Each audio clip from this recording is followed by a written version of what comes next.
Assalamualaikum warahmatullahi wabarakatuh.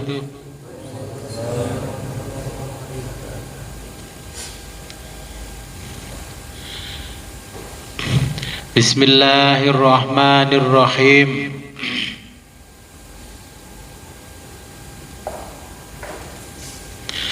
Alhamdulillahilladzi hadana li tariqil qawim wa faqqahana fi dinihil mustaqim wa asyhadu an la ilaha illallah wahdahu la syarikalah syahadatan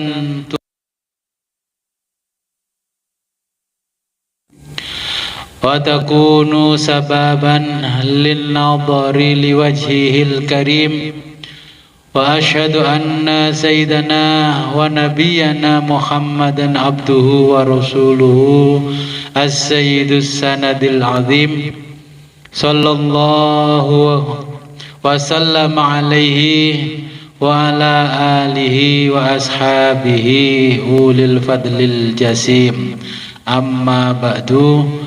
La haula wa la quwata illa billahil aliyil azim. Alhamdulillah, pada malam hari ini kita diberikan kenikmatan yang sangat luar biasa oleh Allah sehingga kita bisa kembali ngaji kitab Sirrul Asrar. Sebelum kita mulai pengajian ini, marilah kita berkirim Fatihah terlebih dulu kepada junjungan kita baginda Nabi besar Muhammad sallallahu alaihi wasallam dan kepada Sultanul Aulia Syekh Muhyiddin Abdul Qadir Jilani. Semoga dengan berwasilah ini kita diberikan kemudahan oleh Allah dalam mempelajari kitab Sirrul Asrar. Ila hadratin Nabil Mustafa Muhammadin sallallahu alaihi wasallam wa ala alihi wa azwaji wa auladihi wa dzurriyyatihi wa ahli baitihi wa jami' ashabihil kiram. Al-Fatihah. A'udzu billahi minasyaitonir rajim.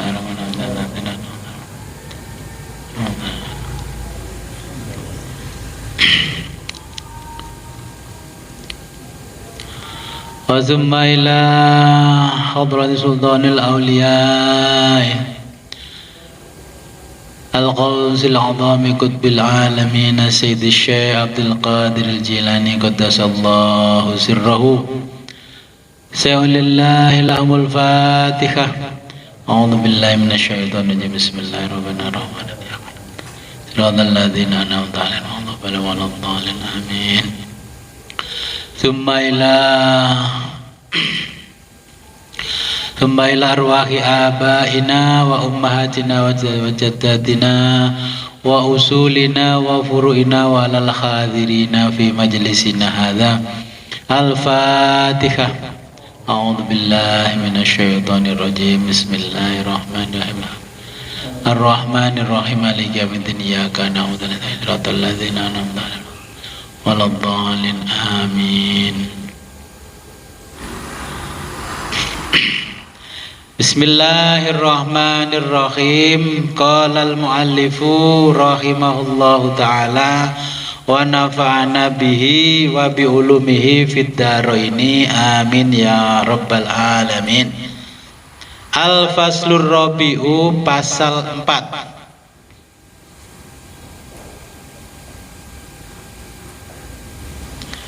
Fi bayani, menjelaskan tentang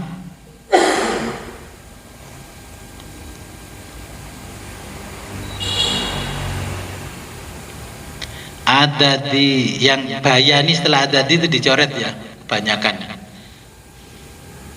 Fi bayani adadil ulumi, ya, adadi yang kedua yang dicoret, yang bayani yang kedua yang dicoret kebanyakan. Fi bayani, menjelaskan tentang adadi macam-macam, al-ulumi, ilmu,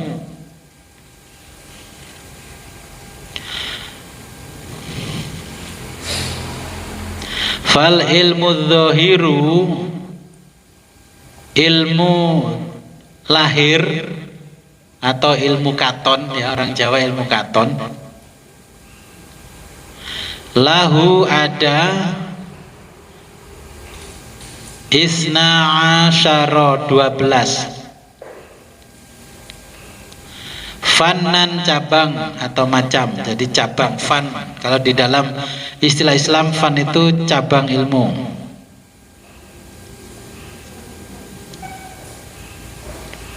Wa kadza, begitu juga ilmul batinu, ilmu batin.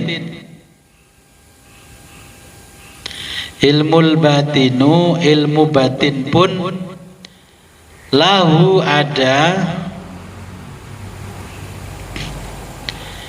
isna asyara 12. Fannan cabang. Kalau sudah istilah fan berarti cabang ilmu. Faqusima, lalu dibagi bainal awami wal khawasi, baina antara al awami orang-orang awam,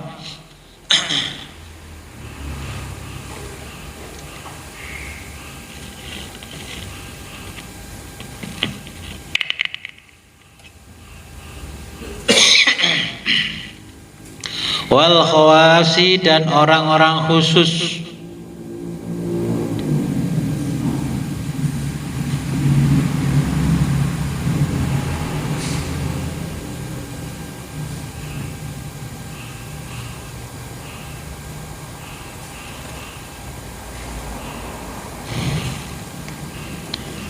Wa akhossil khawasi, dan orang-orang paling khusus.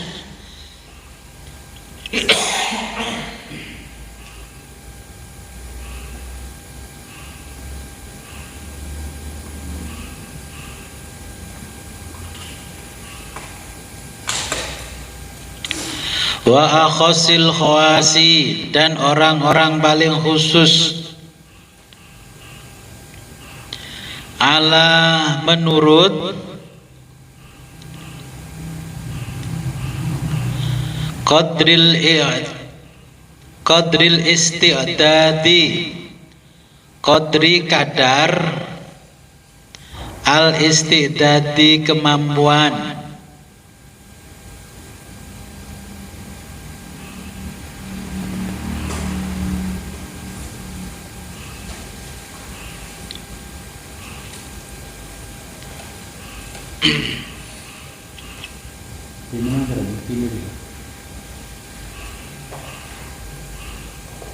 Ini apa ini coba?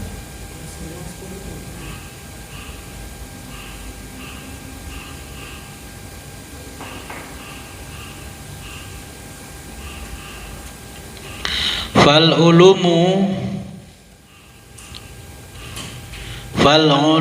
namun ilmu itu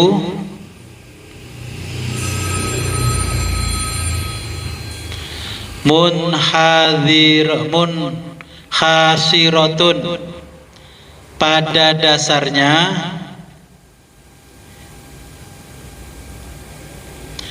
fi arbaati, terbagi menjadi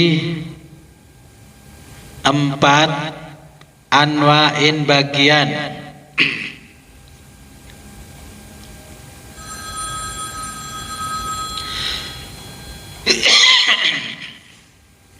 Al awalu, pertama,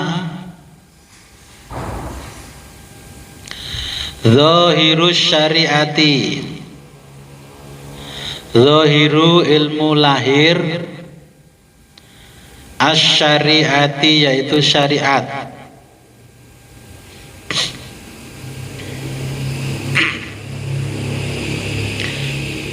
Minal amri, tentang perintah,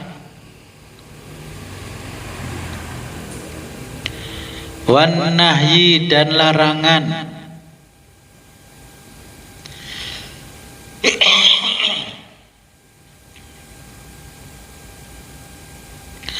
wasairil ahkami,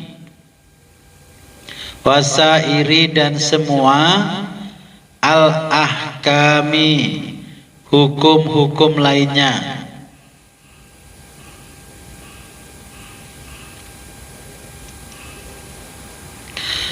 Wasani kedua,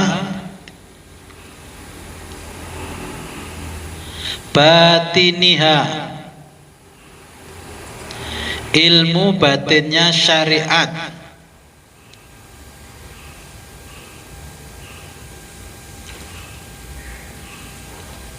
Asyariati syariat,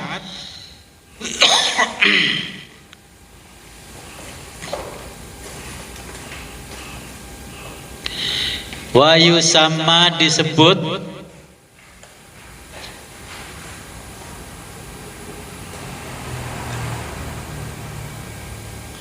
ilmu tariqati, ilmu tariqat.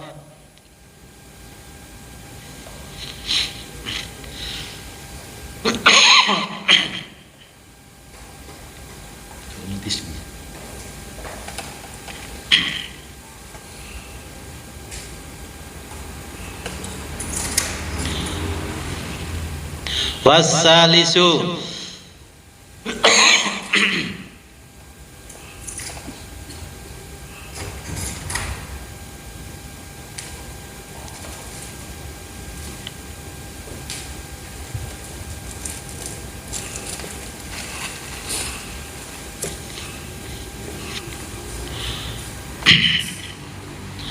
wasalisu ketiga, batinut tariqati, ilmu batinnya tarekat atau tariqat. Wa yusamma disebut ilmul ma'rifati, ilmu ma'rifat.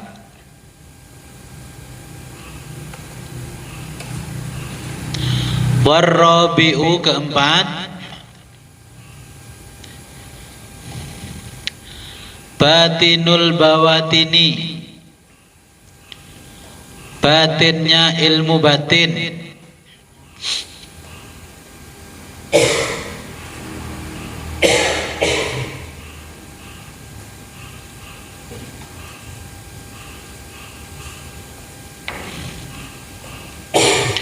Wa yusamma disebut ilmul haqiqati, ilmu hakikat.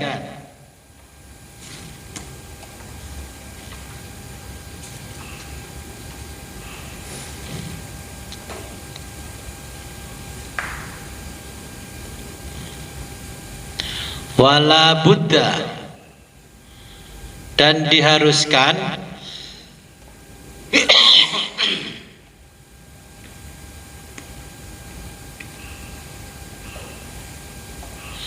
min husuliha, menguasai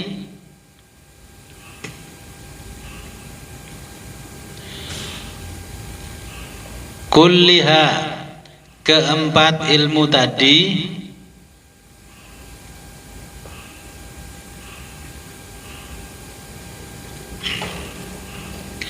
kama qala, sebagaimana sabda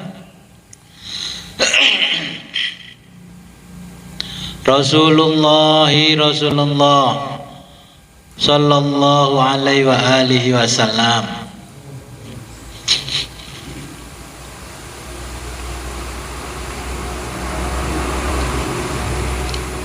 Asy-syari'atu, syariat,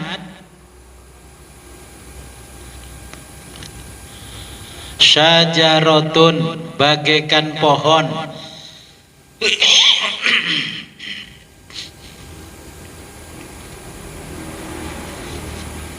wat tariqatu, dan tarekat,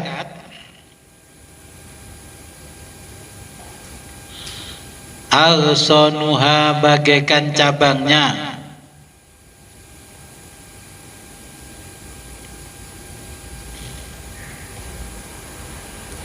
wal ma'rifatu dan ma'rifat, auraquha bagaikan daunnya,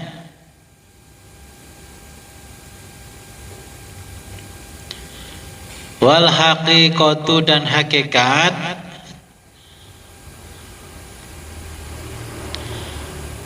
asmaruha adalah buahnya,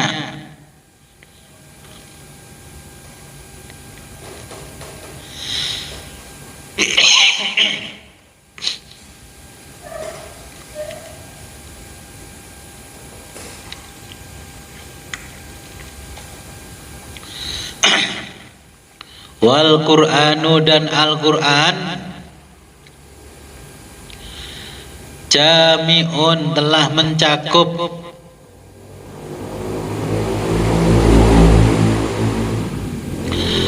bijami'iha keempat bagian ilmu tersebut,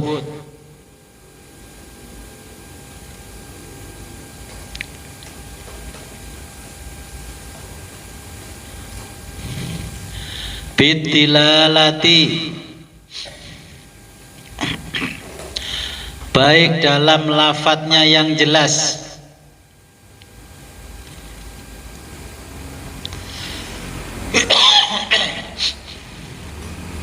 wal isyarati maupun dalam bentuk isyarat,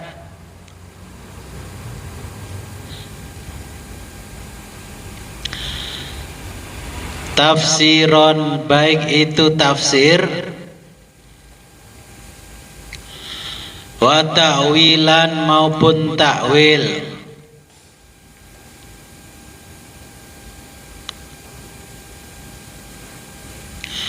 qala berkata Shahibul Majma' pengarang kitab Al-Majma',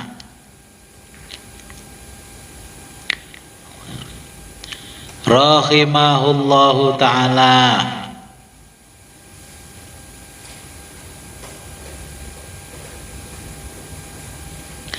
at-tafsiru tafsir itu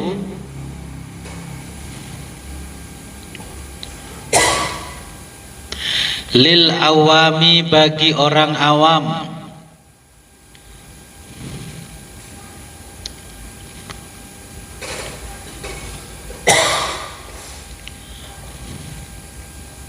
wa ta'wilu dan ta'wil itu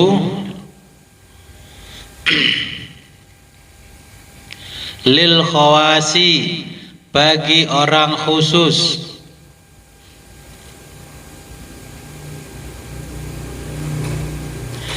li'annahum karena mereka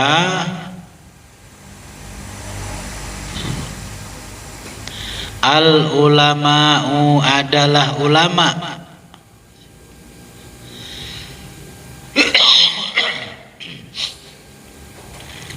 ar-rasihuna rusuh, ditulis rusuh R-U-S-U-K-H, nah, ulama rasihun jadi ulama rusuh. Nanti saya jelaskan artinya. Lianna karena makna rusuhi arti ar-rusuh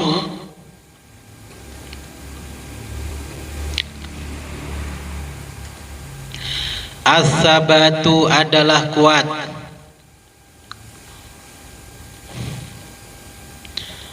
wal istiqraru kokoh,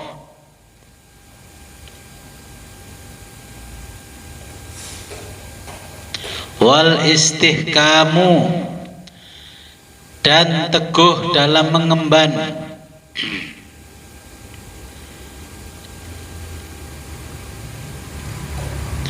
fil ilmi ilmu,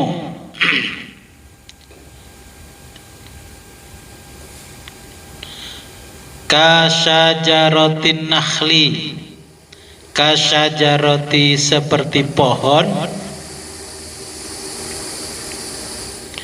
an-nakhli kurma,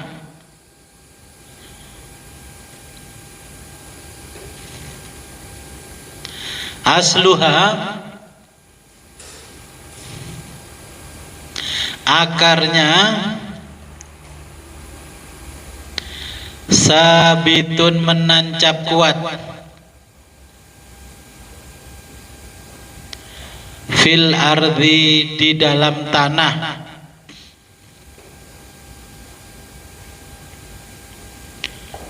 wa far'uha dan cabangnya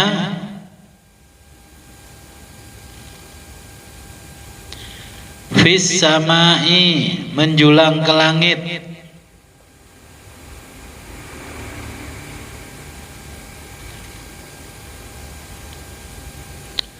wa hadzal rusuhu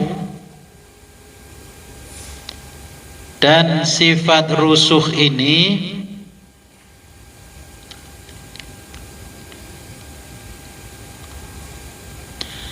natijatul kalimati thayyibati, natijatu merupakan hasil melanggengkan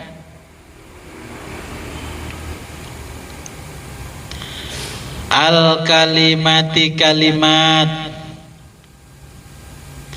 at-thayyibati thayyibah,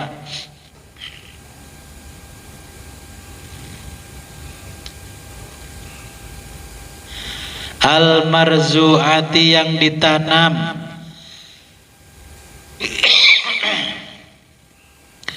fi lubbil qalbi, fi lubbi dalam lubuk, al-qalbi hati,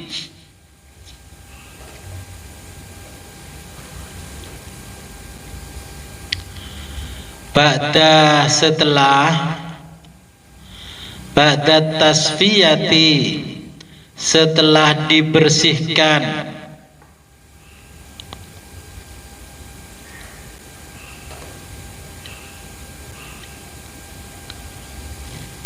waqad atofa dan telah diatofkan dengan, ini disambungkan ya, kalau ini kan istilah nahwu ya, disambungkan dengan qauluhu ta'ala, qauluhu ta'ala firman Allah ta'ala, warrasikhuna fil ilmi, warrasikhuna orang-orang yang mendalam, fil ilmi dalam ilmunya,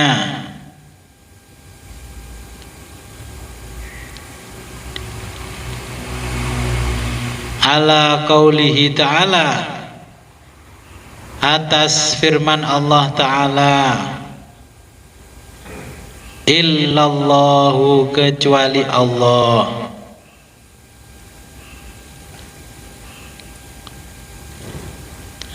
ala ahadil aqwali, ala menurut ahadis salah satu, al aqwali pendapat,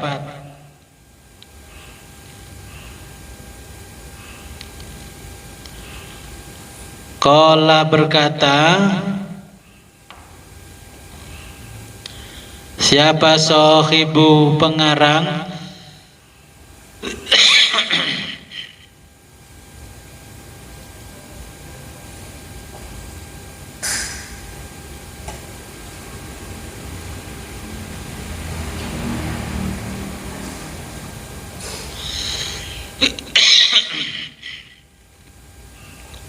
Tafsiril Kabiri, kitab tafsir Al-Kabir, radhiyallahu an, semoga Allah meridhoinya. Lau apabila Futiha terbuka. Hadzal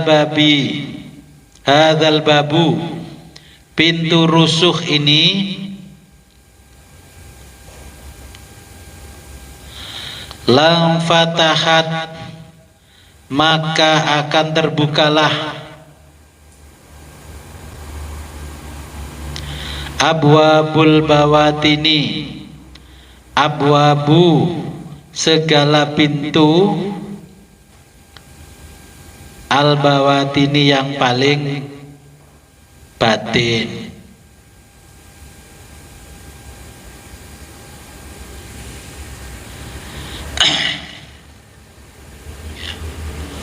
Saya jelaskan dulu ya.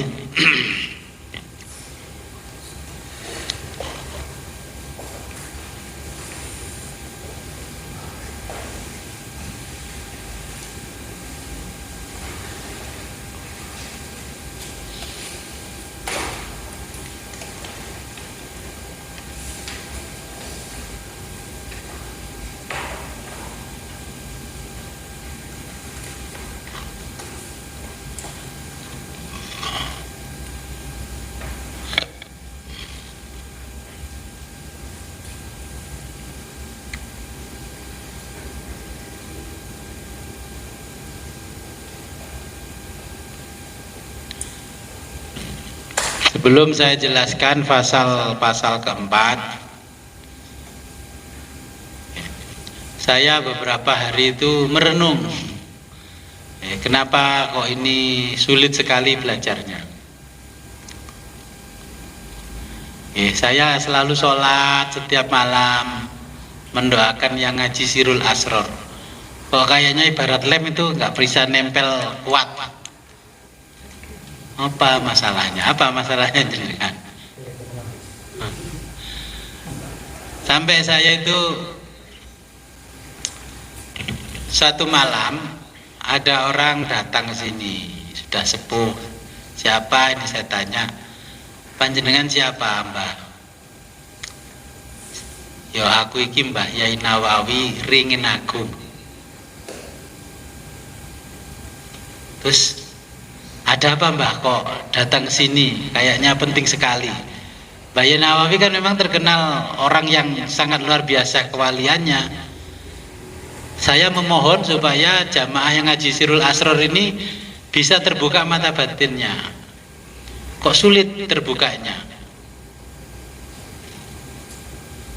Terus ditampakkan kepalanya itu berdarah-darah semua. Waduh, ini apa ini? Terus saya itu ke fotokopi, saya suruh tukang fotokopi Fawas itu untuk men-scan surat Al-Insan supaya jadi satu lembar bolak-balik. Nah, saya malamnya zikir wirid lagi, ya Allah, kenapa ya? Terus ibu saya datang, itu loh suratnya keliru. Saya lihat ke sini nggak tahu loh. Keliru, jadi ayat 1 sampai 6 betul, 6 ke anunya salah. Akhirnya besoknya saya kembali sana itu salah. Waduh Pak ngapunten, ternyata yang di-scan baliknya lagi.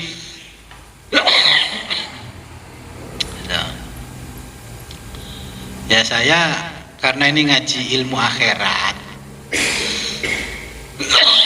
kan berbeda dengan ngaji ilmu syariat. Syariat itu kan gampang, kalau toharoh syaratnya airnya begini, ini yang sudah jelas. Nah sedangkan ini as-syariatu sajaratu, jadi syariat bagikan pohon, tarekat bagikan cabangnya, makrifat bagikan daunnya, dan hakikat adalah buahnya.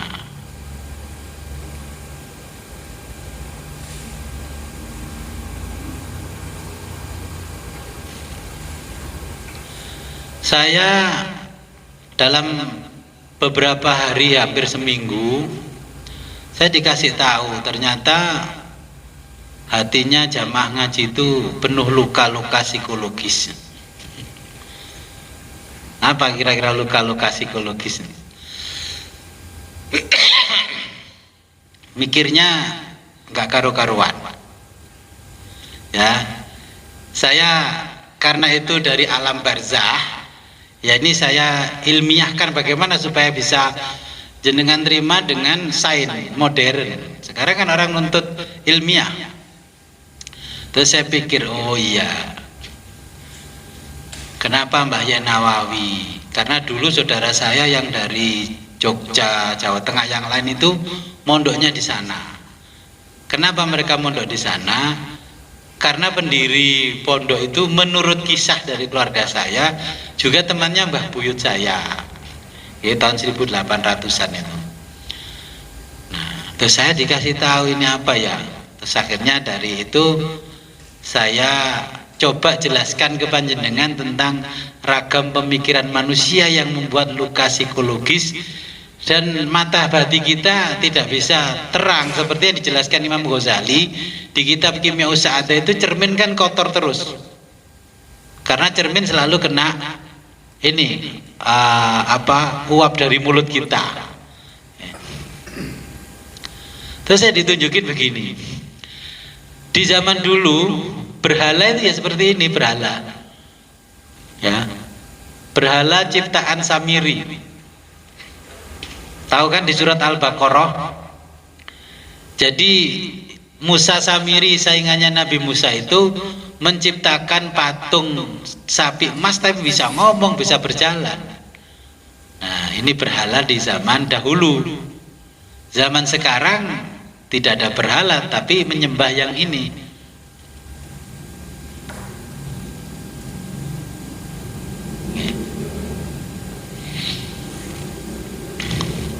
Nah, saya tunjukkan ini ada kuriosus. Yes, saya kemarin kan ditelepon beberapa anak yang sekarang lagi S3. Ya, di perguruan tinggi negeri-negeri itu lagi S3. Betul Pak, saya dulu Bapak ajari sejak S1, mikir dengan ini nggak nyantol. Kemarin saya 1 semester ternyata saya ingat pelajaran Bapak setiap ngomong itu. Saya baru paham epistemologi, ya, ontologi, terus aksiologi, ya, di filsafat ilmu. Ini saya contohkan Albert Einstein, ya, semua orang yang pernah sekolah tahu namanya Albert Einstein, orang yang paling cerdas. Nah, Albert Einstein ini kuriosus. Kalau laki-laki kuriosus, ya, kalau perempuan kuriosa. Kuriosus itu penasaran, orang itu selalu penasaran. Nah, kalau penasarannya orang dulu, ya, karena penasaran dengan yang ada di dunia ini, dia memikirkan sesuatu yang membuat banyak orang mengenal kebesaran Tuhan melalui ayat-ayat kauniyahnya. Tahu ayat kauniyah kan? Ciptaan-ciptaannya ini kan? Gitu. Dia seorang filsafat juga fisikawan. Nah, sekarang yang jenengan nikmati ini hasil buah pemikirannya Albert.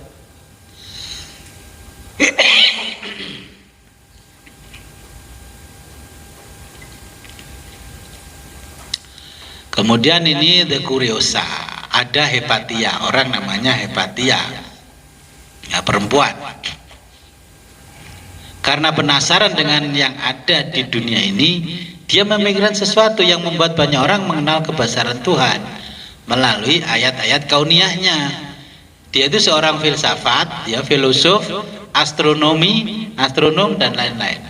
Sekarang kita bisa menentukan arah kiblat itu karena ilmunya hepatia. Sajane yang mlebu swarga itu hepatia apa kita? Jujur aja, yang masuk surga siapa? Jenengan kan, oh ini kiblatnya pas ini, itu ilmunya hepatia, bukan ilmunya jenengan. Oh yang Islam, ngaku punya Allah dan sebagainya. Kita tinggal terima beres kan ini. Nah, hepatia ini orang dari Alexandria, Mesir. Ini berpikir ya. Terus ngaji ini kan ada namanya lampu yang terang benderang ini. Siapa yang menciptakan? Ya,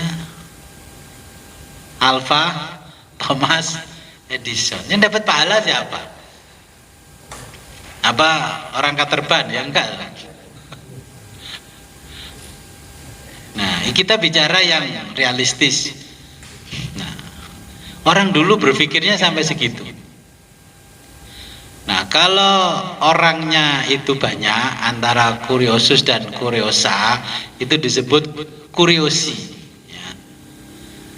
Jadi Aristoteles dulu tuh meneliti biota laut sehingga ia menemukan Tuhan di sana. Ya. Ada seorang Heraklitus berbaring di atas tungku api yang sangat panas sehingga dia bisa menemukan Tuhan di sana. Jenengan kena hutang kurang dari 1 miliar aja sudah bingungnya setengah mati. Ini dulu pingin menemukan Tuhan sampai segitu orang-orang dulu itu. Ya. Nah, ini ada, jangan salah baca. Ini the Seiji. Ya. Jadi diwaca sage. Wong Jawa macane sage, itu the Seiji. Ya, ini tradisi ribuan tahun sebelum ditemukannya kata filosofos. Ya, sebelum ditemukan kata filsafat. Ini ada orang yang ini kenal tuh dengan lambang ini, seorang Buddha, ya. Atau yang dikenal sekarang dengan kata filsafat ini. Ini beliau dulu seperti itu, dihormati secara sosial sebagai mediator antara alam imanen dan transenden. Jadi alam yang sekarang dekat dengan kita dan jauh dengan kita. Beliau ini seorang penafsir Tuhan, membawa hermetik science, ya. Kalau bahasa kita ahli hikmah. Sebentar, ini yang di sana nggak kelihatan.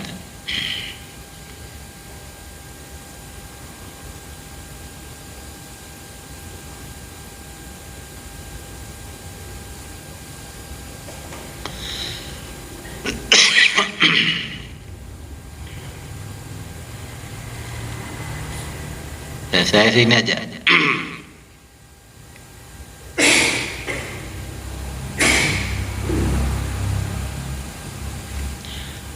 Nah, yang berikutnya itu gadfly. Tahu gadfly? Istilah ini mesti asing dengan gadfly.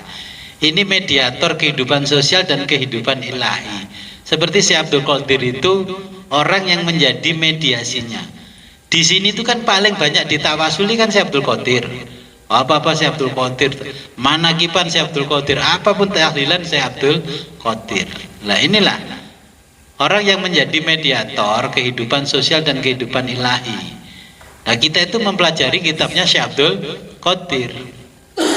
Nah, Syekh Abdul Qadir ini bisa menjelaskan hal-hal yang sangat sulit untuk dijelaskan seorang filosof. Makanya kitabnya ini pembawa sekretum sekretorum dari Tuhan.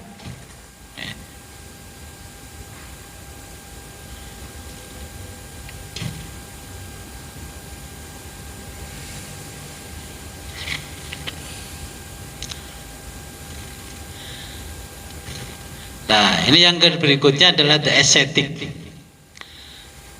The ascetic itu kalau di sini zaman kecil saya itu seperti Gus Komari, ya. Tahu Gus Komari yang rumahnya orang kan tahu ya. Itulah the ascetic itu. Orang sudah tidak mau terikat dengan hukum yang dibuat oleh manusia, ya. Orangnya ya setengahnya jadzab majdub. Jadi dia meninggalkan hukum syariat.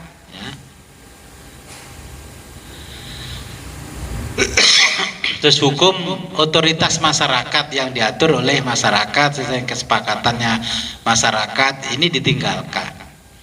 Ya. Kemudian alasannya mengikuti hukum alam. Wis aku sak melaku-melakune. Saya pokoknya sejalan-jalan mau dijalankan Allah kemana ya sudahlah. Sukanya ngeluyur kemana-mana. Ini di zaman dulu. Ada orang yang melakukan seperti ini namanya Diogenes, ya, sama Nietzsche. Nah, kemudian muncullah kalau di Jawa itu yang dari satu tempat ke tempat lain bawa tongkat, bawa rangsel, ya, pertapa itu ada Ki siapa itu? Ki Joko Kendil. Nah, ini mengasingkan diri untuk mensucikan jiwa. Kalau dulu memang betul-betul mengasingkan diri untuk mensucikan jiwa. Lah sekarang bajunya sufi tapi buat konten, cari uangnya lewat konten. Nah ini yang menyebabkan nggak akan bisa nyambung. Sama dengan jenengan ngasih anaknya atau ngasih cucunya atau ngasih orang lain ijazah ketemu Nabi Khidir, tapi jenengan yang ijazah nggak pernah ketemu Nabi Khidir, kan lucu akhirnya. Nah ini kalau dulu para sufi ini ya meninggalkan satu tempat, pergi ke tempat yang lain, menghindari aturan-aturan yang dibuat oleh manusia. Karena kata adil itu, yang menuntut adil itu penguasa, bukan rakyat. Wes nggak mau urusan dengan penguasa, dia pergi ke satu tempat. Ya. Nah inilah kalau yang ini ada the Javanese aesthetic ini. Ini gayanya sufinya orang Jawa, ya. Ingin menggabungkan dirinya dengan alam, dia ingin mengikuti hukum alam. Hukum-hukum yang dibuat manusia selalu menuntut keadilan bagi para penguasa, itu sama, pikirannya sama. Ya. Nah, yang ketidakadilan ini menyebabkan luka-luka psikologis yang sulit disembuhkan. Yang satunya dapat bansos, sebelahnya nggak dapat, mangkel nggak sama mbahwonya. Nah, itu menyebabkan luka-luka psikologis.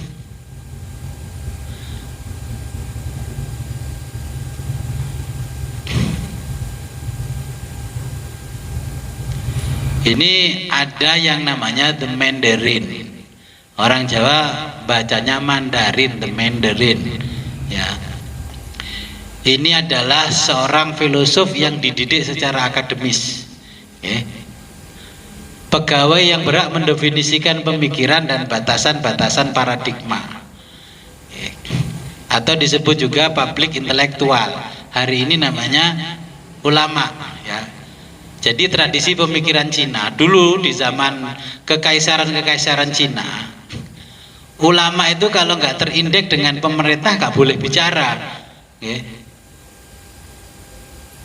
Jadi kalau ada orang yang mau jadi pejabat, mau pangkatnya naik dan sebagainya, diterima pegawai, ini yang mengukur kemampuan intelektualnya adalah the Mandarin. Kalau di Indonesia ya inilah, nah, yang diakui. Kalau jenengan tidak masuk ke sini, ngomong apapun gak dianggap ulama.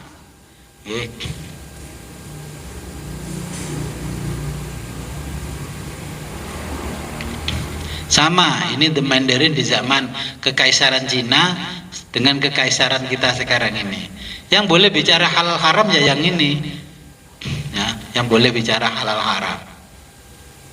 Ini Bani Abbasiyah dulu, inilah ulamanya para penguasa. Ya. Kemudian ada Kocer ini, Kocer. Ini juga public intelektual, bisa disebutlah ulama yang dididik secara khusus agar dapat mempengaruhi pemikiran orang untuk mengikuti pemikiran penguasa. Contohnya kemarin ketika pemilu itu kan banyak orang yang jadi ini toh, ulama-ulama yang beralih fungsi, beralih profesi menjadi the coacher. Kemarin di tempatnya jenengan saya siang-siang kok rawame toh. Ono solawatan ono anu nih. Yang nyalonkan bupati itu Bunyai, kalah mbek Bakul PT. Sampai kiai ini jadi coacher, ya, punya ini kiai ini sampai jadi coacher. Sekarang coacher itu jadi coach, ya, jadi sepak bola pelatihnya yang namanya coach. Jenengan pengen buka bisnis ya dilatih namanya coach, ya. Pekerjanya dibayar, ya, pekerjanya dibayar. Ini coach. Apa pekerjaan seorang konsultan hukum? Dia bekerja dalam bidang penegakan hukum. Orang yang membayar jasanya, ingat itu. Jadi konsultan hukum itu ya dia bekerja dalam bidang penegakan hukum, orang yang membayar jasanya. Apa pekerjaan seorang konsultan teknik? Ya, Ya, dia bekerja di bidang teknik pada orang atau lembaga yang membayar jasanya, sama. Ya. Para coacher ini selalu sibuk mengurus asosiasinya agar selalu dipercaya oleh para pengguna jasanya. Nah, ini kadang-kadang yang menyebabkan kita luka psikologis. Coacher zaman now. Nah, kemarin itu sebenarnya saya mikir gini di kurikulum Merdeka ya. Kok guru penggerak itu kayaknya jiplak-jiplak coacher dari kekaisaran Cina. Ternyata betul toh, ada guru penggerak, tujuannya untuk apa? Oh, ternyata disuruh jadi coach. Oke, sekarang nggak tahu masih ada apa sudah hilang ya. Biasanya kan ganti penguasa ganti. Jadi kan kemarin sadar nggak kalau dijadikan coach? Nah ini ya.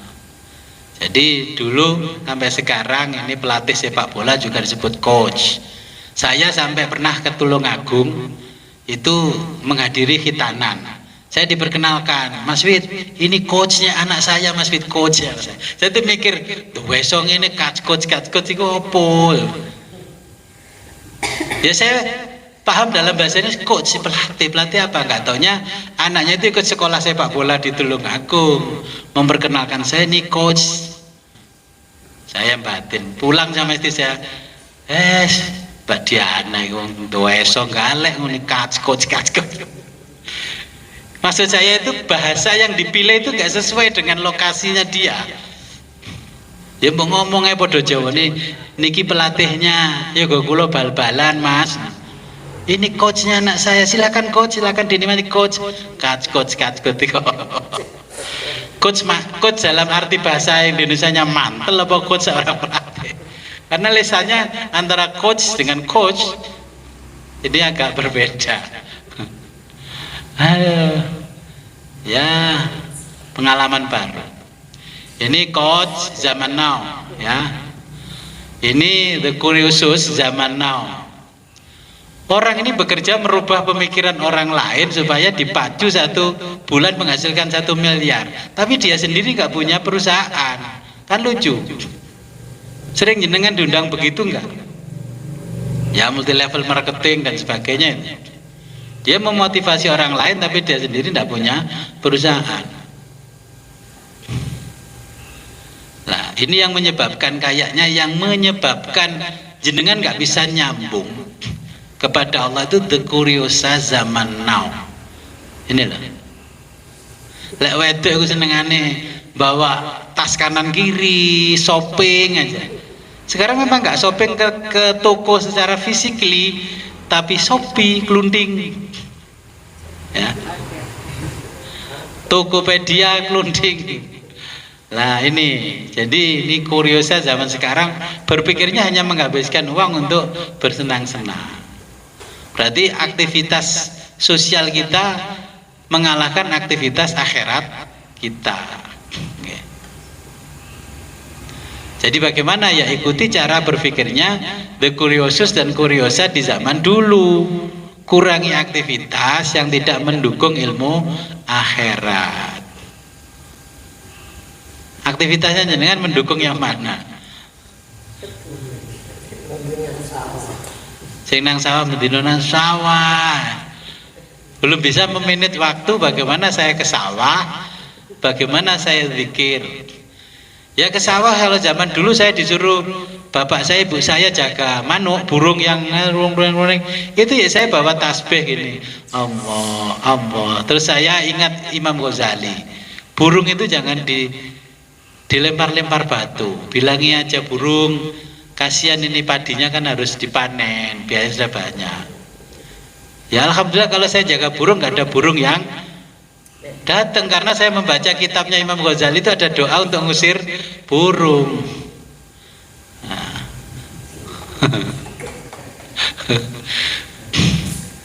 Ya, oke. Mungkin sampai di sini ada pertanyaan. Jadi saya itu hampir 1 minggu, ya 1 minggu, ya saya didatangi Mbah Yai Nawawi. Saya kaget, ini sudah datang, semuanya datang. Wali-walinya Allah datang. Saya dijelaskan sebenarnya, cuman mau menjelaskan ke jenengan itu gimana.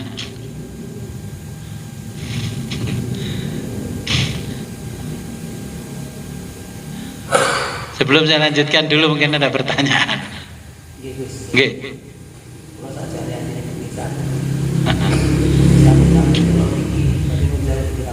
Nggih. Seseorang bisa mulai setiap hari ini berusaha untuk kandas masih bersawah kalau kami dalam memang produknya satu sehingga bersawah pun dirikan dia karena bisa dikasih mulai belajar bisa itu kok kapan sangat tapi tetap belajar. Tapi sekarang ini itu jangan masuk tentang filosofi. Ada orang yang menemukan Tuhan. Kok Tuhan? Dan ada yang menafsiri juga menafsiri Tuhan. Belum malah bingung. Padahal yang ngaji tengene inginannya namun diterangkan hanya nur atau cahaya. Lalu dia filosof mengatakan ada yang juga menemukan kurang ini ya, boleh mampu juga itu. Tapi tolongan ketiga ada yang menemukan kita. Mungkin lihat pun di galian nabi yang bikin lagi kita ini orang Islam bahwa percaya kepada Nabi bahwa dulu kiblatnya dari Masjidil Aqsa malah dipindah ke Masjidil Haram. Kita tidak tahu yang pun mengkaji juga ini mencari ini untuk mematangkan kita ini belajar ilmu ini apakah juga kita harus menafsiri Tuhan atau sampai menemukan Tuhan? Nggih. Jadi ada pertanyaan bagaimana cara menemukan Tuhan. Saya ya berpikir keras, saya dulu begini. Mbah Imam Nawawi itu menjelaskan begini. Orang-orang kamu jelaskan dari sisi ini gak paham. Dari sisi ini gak paham. Mergo sekolah kurang dukur. Karena sekolahnya kurang tinggi. Ada yang sekolahnya tinggi tapi dari kecil gak pernah mengenal agama. Kalau saya menjelaskan dari sisi perguruan tinggi yang nggak pernah kuliah, nggak paham. Nah, saya tuh berpikir gimana supaya kata-kata ini bisa diterima oleh semuanya. Oke. Dari kemarin tuh gimana saya ini? Sampai saya mencoba, dulu kan ada orang di sini tuh tahun 2010 kan ngaji Al-Hikmah Al-Muta'aliyah. Tapi ini kitabnya orang Syiah. Ya, tapi ini filosof besar Islam setelah Ibnu Sina. Nah, sekarang saya jelaskan. Mungkin dengan penjelasan saya ini jenengan nanti akhirnya bisa paham. Mudah-mudahan bisa paham. Nah, ini bahasanya lagi-lagi yang nggak bikin paham kan bahasanya. Terus mau saya terjemah Jawa Indonesia itu apa? Takutnya kan salah persepsi. Nah, kalau bahasa Arabnya Al-Hikmah Al-Muta'aliyah fil asfaril aqliyah al-arba'ah. Jadi Al-Hikmah Al-Muta'aliyah. Jadi hikmah yang sangat tinggi. Al-Hikmah itu ya filsafat yang sangat tinggi.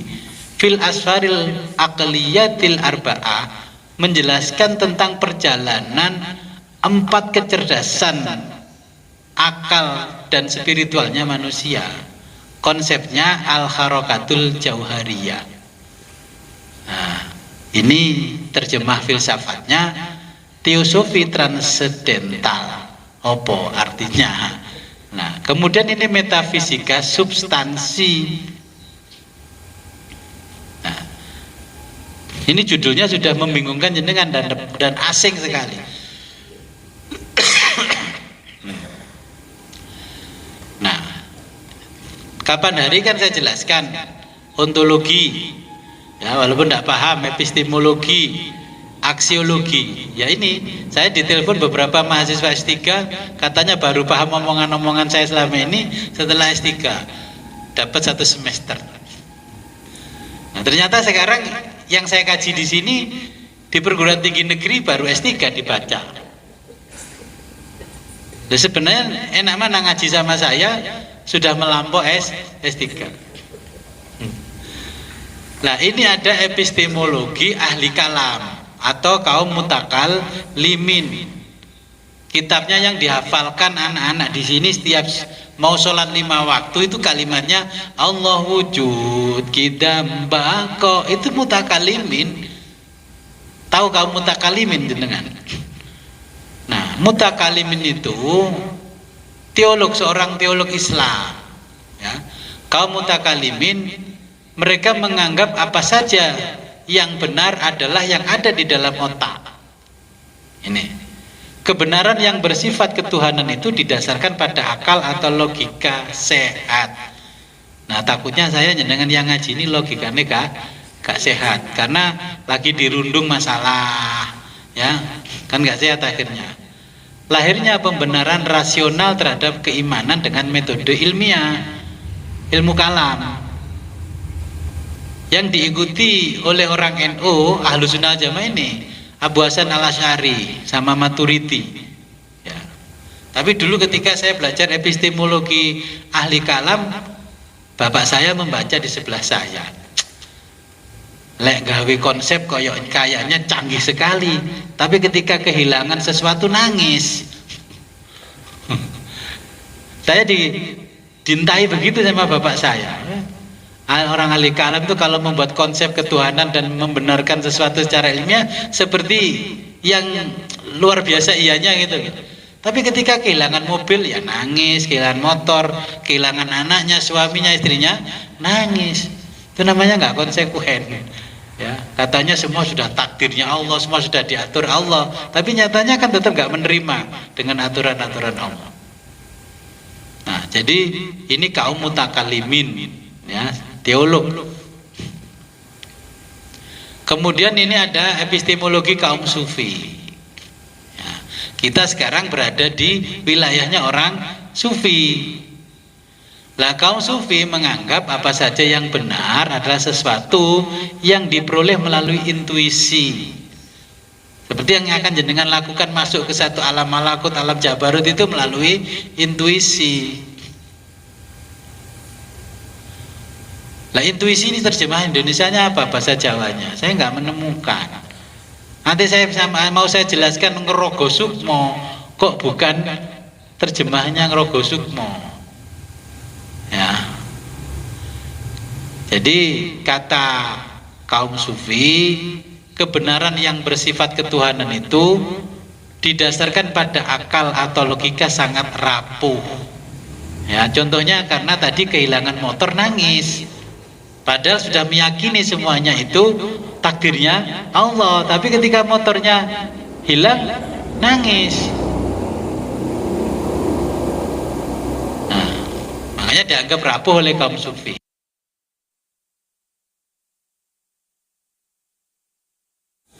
Ya, kelasnya orang sufi akal ditinggalkan. Kaum sufi mengandalkan cinta untuk mencapai kebenaran dan keimanan. Kita kan hanya bicara hakul yakin, tapi nggak pernah ketemu yang namanya hakul yakin, ainul yakin, ilmul yakin. Berdasarkan ilmu iya, berdasarkan pengamatan mata iya, tapi hakul yakinnya nggak pernah. Nah, apa intuisi itu? Intuisi adalah kemampuan untuk memahami atau mengetahui sesuatu tanpa dipikirkan. Contohnya kayak yang saya ceritakan tadi, saya merenung di meja itu setelah sholat tahajud malam itu, bersolat terus. Ternyata saya dijak diskusi sama Mbah Yai Imam Nawawi. Le wong-wong ngaji ini kurang, solatnya yang kurang. Solat 2 rakaat 1 salam itu kaya wis akeh wong saiki ku. Orang sekarang itu solat 2 rakaat 1 salam itu sebenarnya sudah banyak sekali. Nah, kemudian ini ada epistemologi ahli fikih. ini ahli fikih, mereka mengukur kebenaran dengan kesesuaian teks-teks agama Islam. Ya, mereka menyebutnya al-ulumun an-naqliyah. Jadi ilmu berdasarkan teks suci. Nah, kebenaran diperoleh karena mereka mengutip Al-Quran, Al-Hadis, dan kitab-kitab para ulama. Nah, ini ahli fikih. Kalau tidak sesuai teksnya, wah, ini sesat dan sesat. Ya. Kemudian ini kaum mutakalimin mengkritiki. Ya.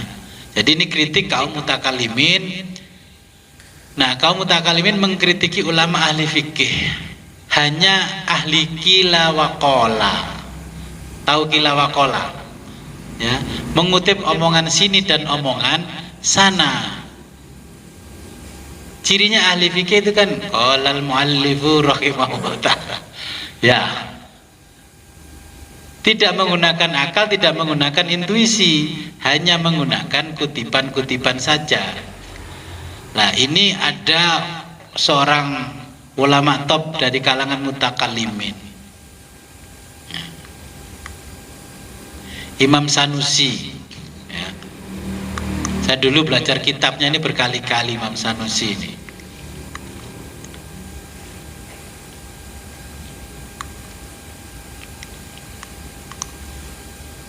Nah, jadi ulama yang mewarisi ilmunya Nabi, namanya ulama rosihun tadi, itu menggabungkan ketiga epistemologi ini. Ya, jadi kebenaran baru bisa dicapai dengan tiga epistemologi. Nah, mutakalimin bisa dibenarkan menurut akal, sufi bisa dibenarkan menurut intuisi, dan fuqaha, ya ahli fikih, bisa dibenarkan menurut wahyu. Contoh, kalau ada orang ngomong bisa Isra Mi'raj 70 kali semalam, masuk akal nggak? Nabi yang luar biasa, orang yang seperti Nabi luar biasa, orang yang paling dicintai Allah itu hanya sekali seumur hidup. Tapi ketika kita mendengarkan kisah ada orang kemudian Isra Mi'rajnya satu malam 70 kali, menurut mutakalimin masuk akal nggak? Ya nggak masuk akal, artinya ngalahin Nabi. Kemudian teks sucinya Nabi jelas-jelas cuma satu kali seumur hidup. Nah, itu berarti khurafat, nggak bisa diterima.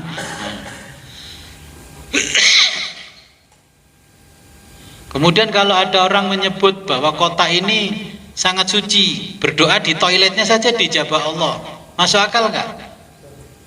Oh, nyatanya kotanya miskin, negaranya miskin. Kalau memang itu suci, berdoa di toilet saja dikabulkan, berarti kan negaranya juga nggak miskin-miskin amat gitu. Jadi ini kritiknya kaum mutakallimin. Makanya kalau kita pingin bisa sampai kepada Allah, maka ketiga epistemologi ini harus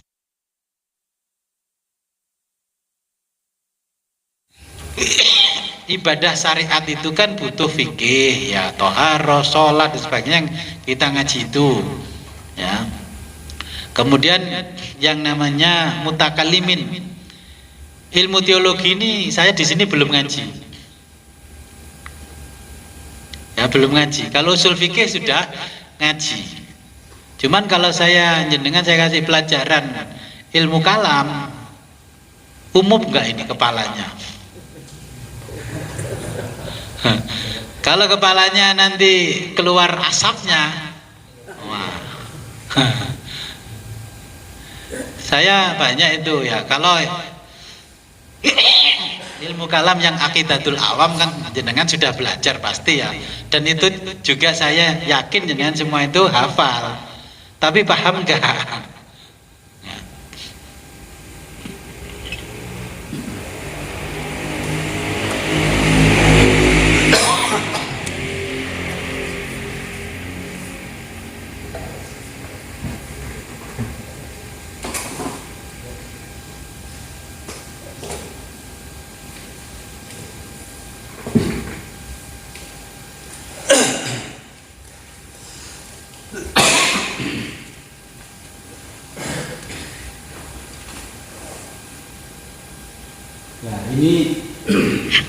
Ini kitab ilmu kalam, ini ada Ummul Barohin. Ini ya Ummul Barohin.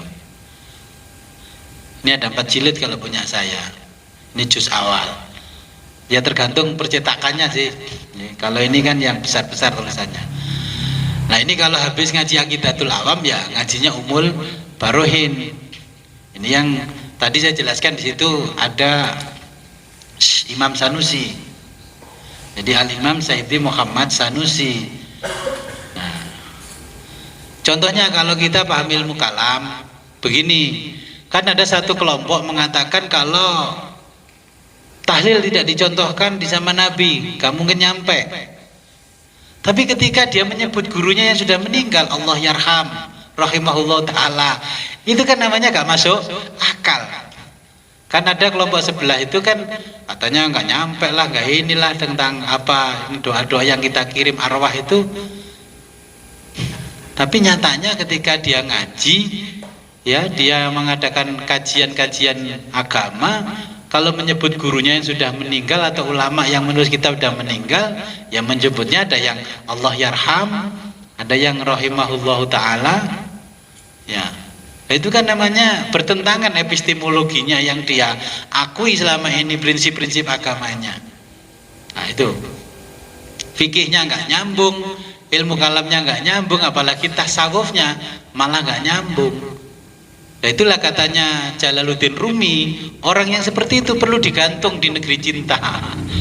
Ya, perlu digantung di negeri cinta.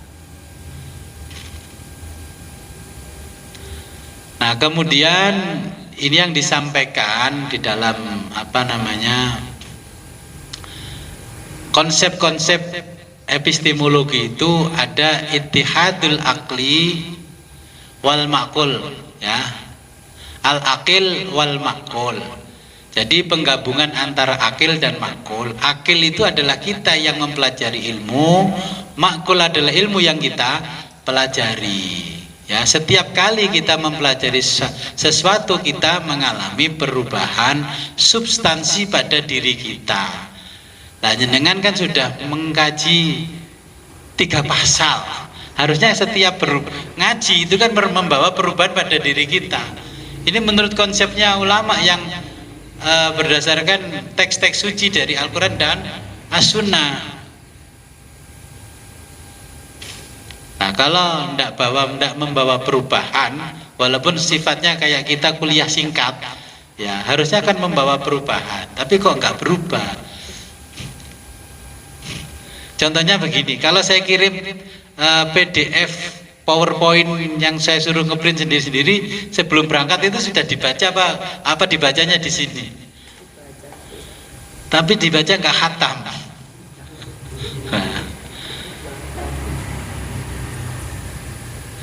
Nah ini kalau bahasa filsafatnya, ini kita itu merubah metafisika substansi Aristoteles kepada metafisika perubahan kaum neoplatonis, ya.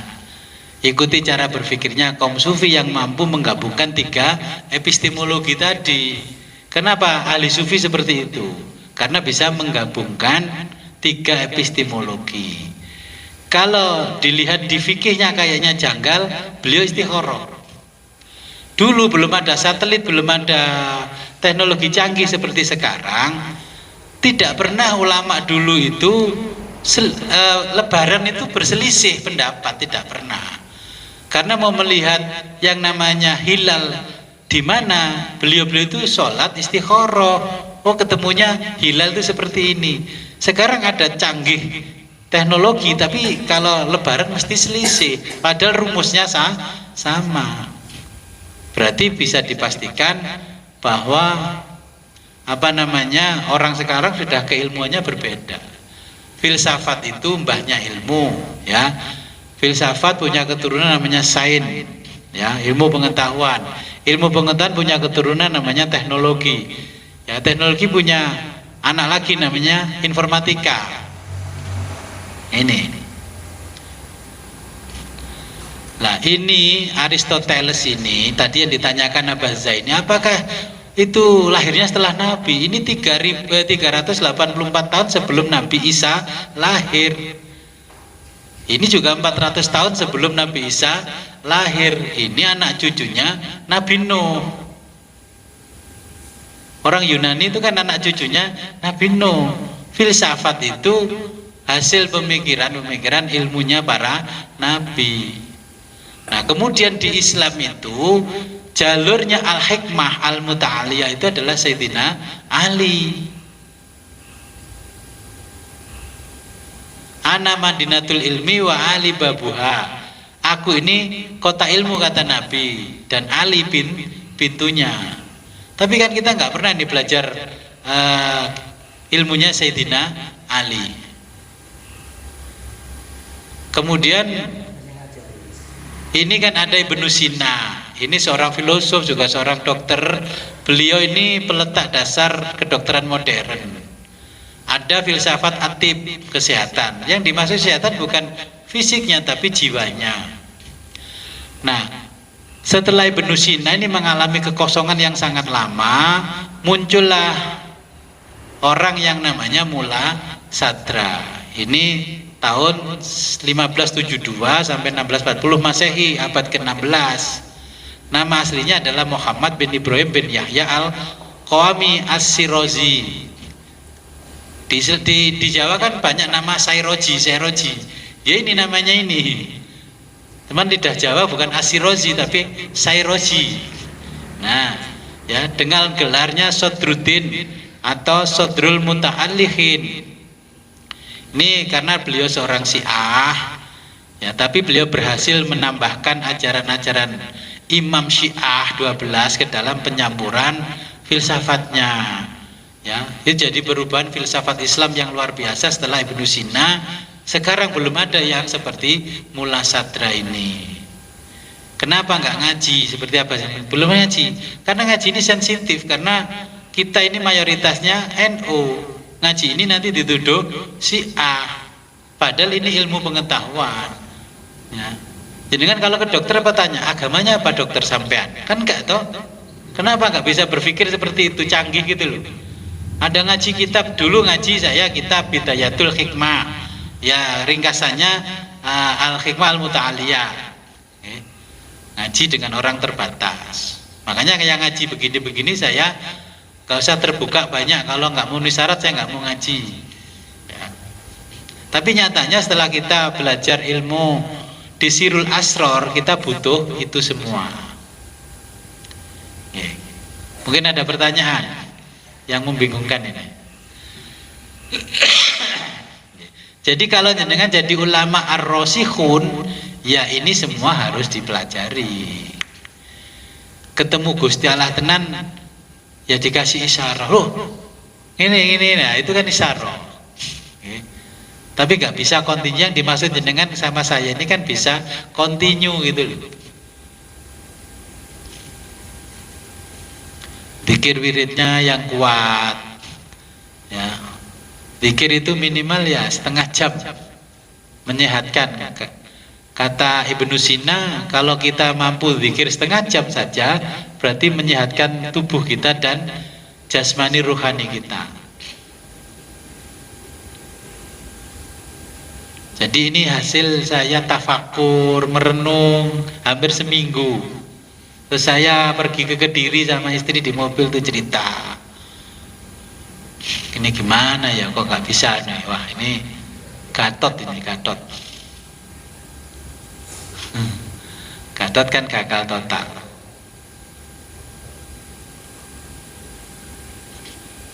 Sebelum saya lanjutkan ada pertanyaan.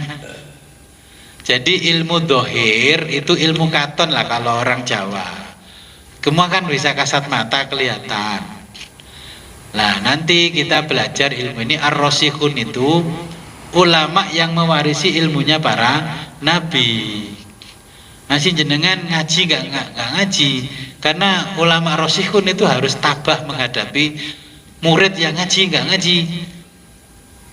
Dalane macet titik ngezoom lah, itu kan ya harus tabah sama ulama ar-rasikhun. Kalau udah tahu jalannya macet itu kan di mobilnya dan ditokno. Gua yang ngaji. Ngapunten nggih Gus, kula tak zoom mawon. Ya untung sampean ngaji sama ulama yang rosihun, sing tabah menghadapi murid sing abnormal.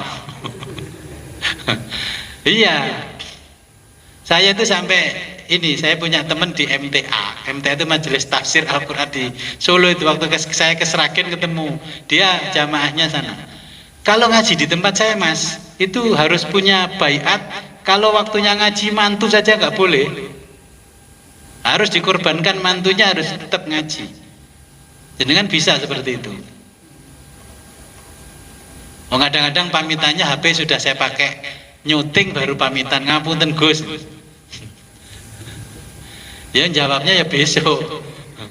Nah, inilah bedanya ulama rosikhun dengan ulama warasatul anbiya.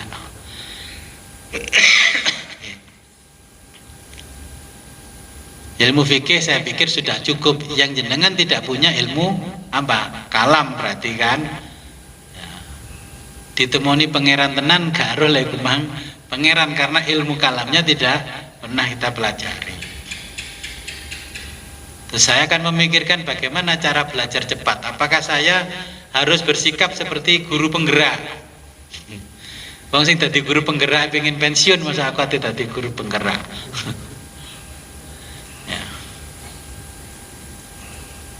Jadi ar-rasikhuna fil ilmi, orang yang punya keteguhan dalam menyampaikan ilmu. Maksudnya ini kan Nabi sudah tidak ada, berarti kenabian sudah terputus.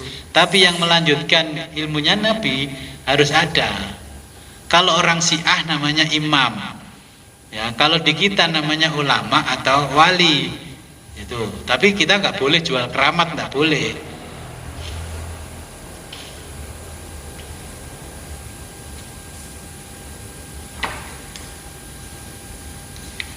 Saya lanjutkan nggih. Bismillahirrahmanirrahim. Ya, ini supaya terbuka ilmu batinnya, kayaknya yang ini yang cocok. Summal abdu, kemudian setiap hamba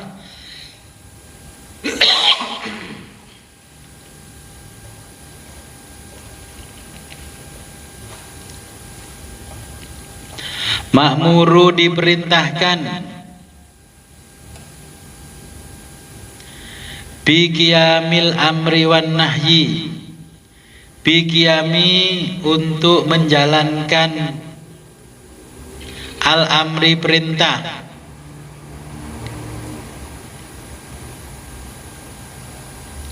wan nahyi, dan menjauhi larangan, wa mukhalafatin nafsi, serta melawan an-nafsi, hawa nafsu.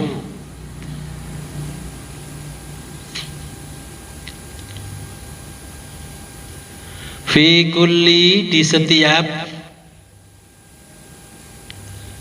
dairatin, tingkatan,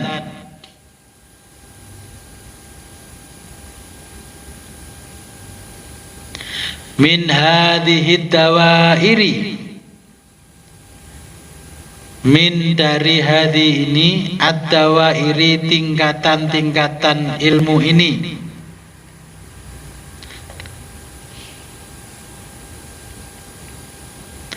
al-arba'i, keempat, yaitu ilmu syariat, tarekat, ma'rifat, dan hakikat.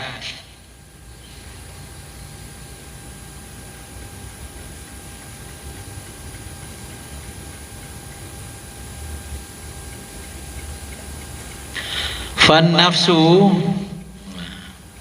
dalam kurung dulu, seorang hamba di tingkatan syariat, maka nafsunya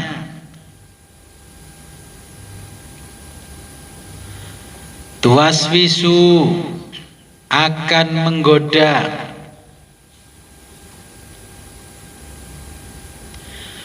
fi dairatis syariati, di tingkatan syariat,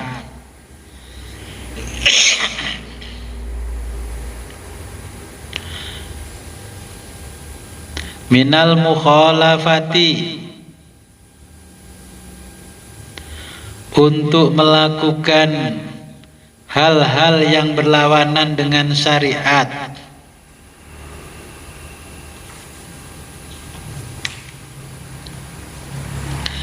wa fi dairatit tariqati, dan di dalam tingkatan tarekat,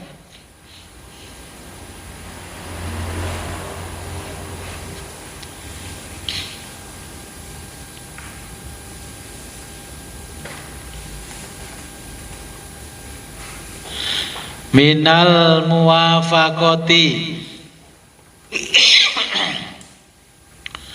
berupa dorongan hawa nafsu,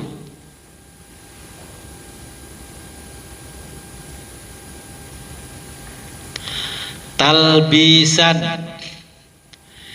yang kelihatannya sejalan dengan syariat,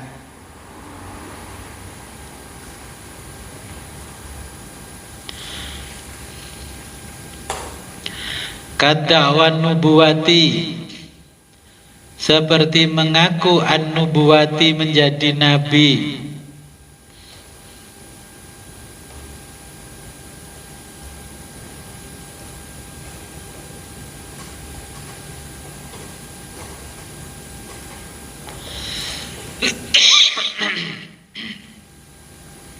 wal wilayati, dan mengaku menjadi wali,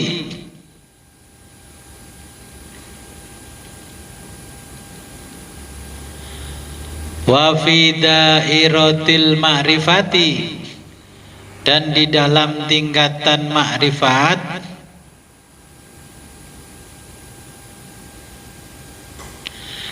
minasyirki, berupa syirik, al khafi, yang samar,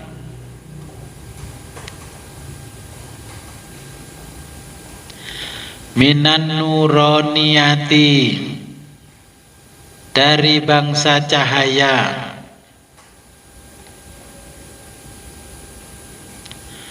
kadakwa, seperti mengaku ar-rububiyati, menjadi Tuhan,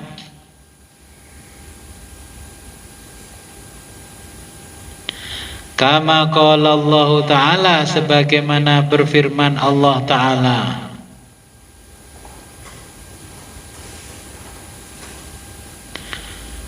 afara'aita,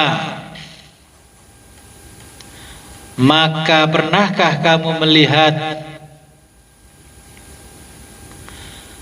manittakhoda, man orang,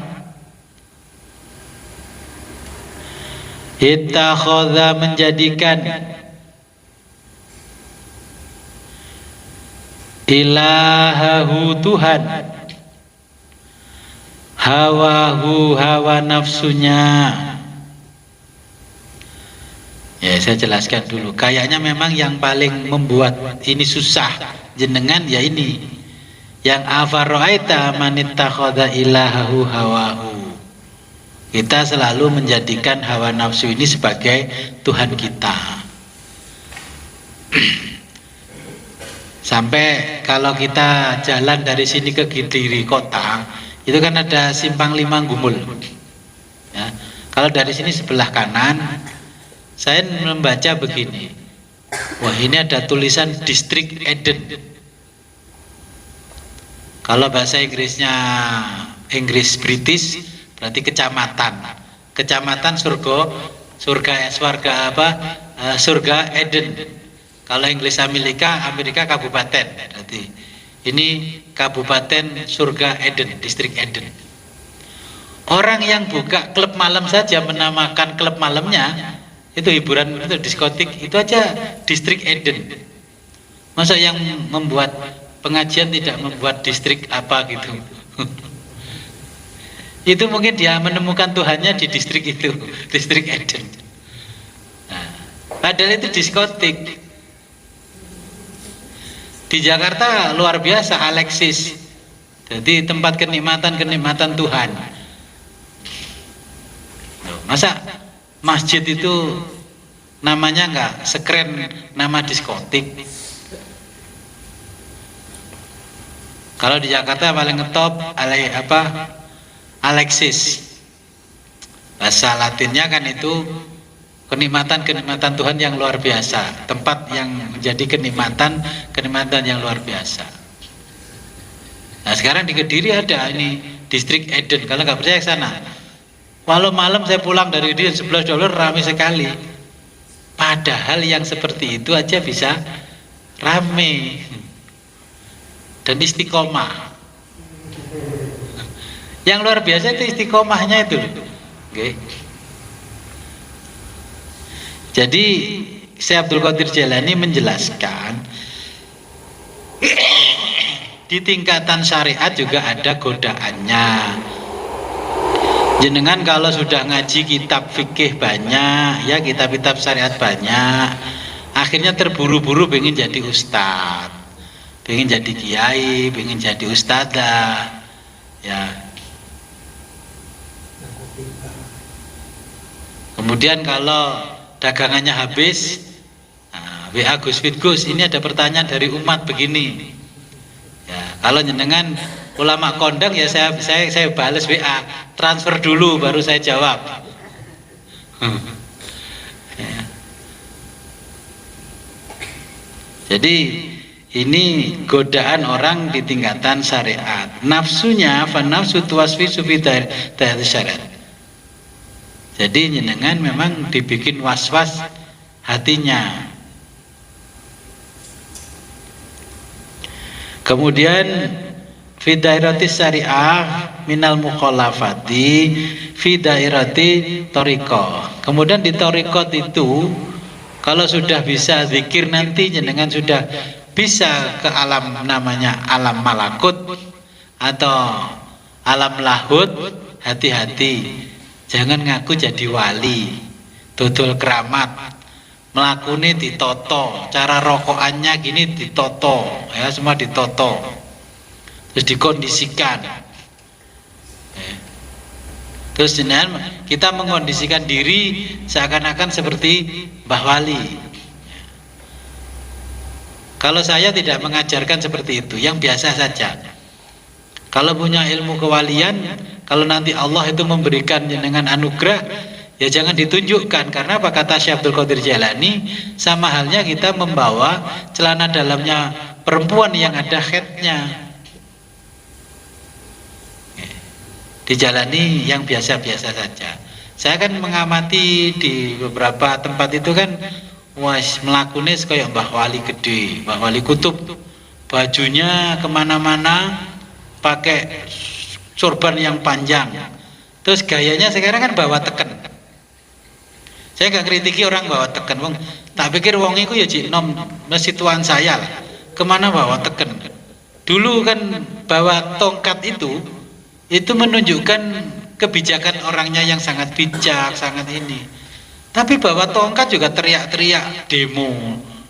Nah ini yang menjadikan kita nggak boleh seperti itu.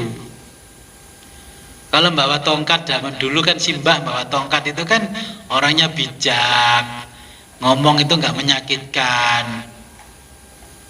Terus saya kalau jenengan nanti kalau ngaji banyak orang ribuan, terus goblok-goblok wong, itu kan ya gak pantas toh.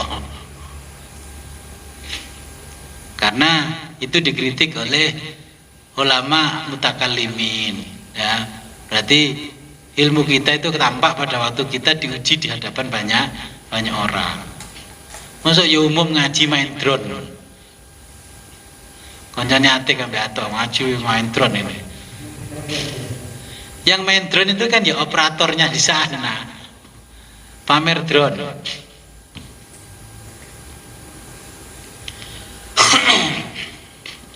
Jadi nanti kalau sudah sampai tingkatan hakikat ya, ma'rifat hakikat, nanti kita digoda ingin mengaku menjadi wali, mengaku menjadi nabi, ujung-ujungnya ingin mengaku menjadi Tuhan. Kan banyak orang yang mengaku jadi Tuhan.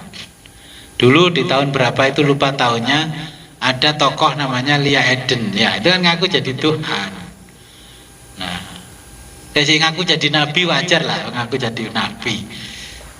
Ya, kita ilmu kenabian masih sambung, tapi kenabian itu sudah putus. Kita hanya melanggengkan meneruskan ilmu-ilmunya kenabian melalui ulama rosikhun.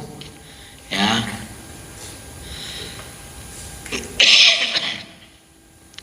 Kemudian pesan dari Allah, afara'aita man ittakhadha ilahahu hawahu. Jangan menjadikan hawa nafsu kita sebagai Tuhan kita. Seperti yang saya contohkan kemarin, kan ada orang datang ke sini karena disuruh maknya, karena berkali-kali kecelakaan tapi masih hidup. Ya. Saya kan sering melihat begitu.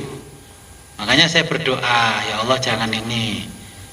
Ya, jangan sampai terjadi. Kan itu kisahnya muridnya Syekh Abdul Qadir. Dikasih tahu oleh Syekh Abdul Qadir, kamu jangan pergi, nanti kecelakaan. Akhirnya ketika pergi, dia kecapean dan tidur di dalam mimpinya, kecelakaan. Kemudian di dalam hati si murid, Syekh Abdul Qadir ini gimana sih? Cuman kecelakaan dalam mimpi saja saya dilarang pergi. Pergi kedua juga sama, dilarang pergi. Kemudian setelah capek tidur, dia mimpi kecelakaan. Kemudian sampai ke Syekh Abdul Qadir yang ketiga, dia disuruh selamatan, menyelamati syukuran supaya dia nyawanya tidak jadi melayang. Akhirnya nggak percaya dengan Syekh Abdul Qadir, kata si murid, wong cuman kecelakaan di dalam mimpi saja kok suruh selamatan.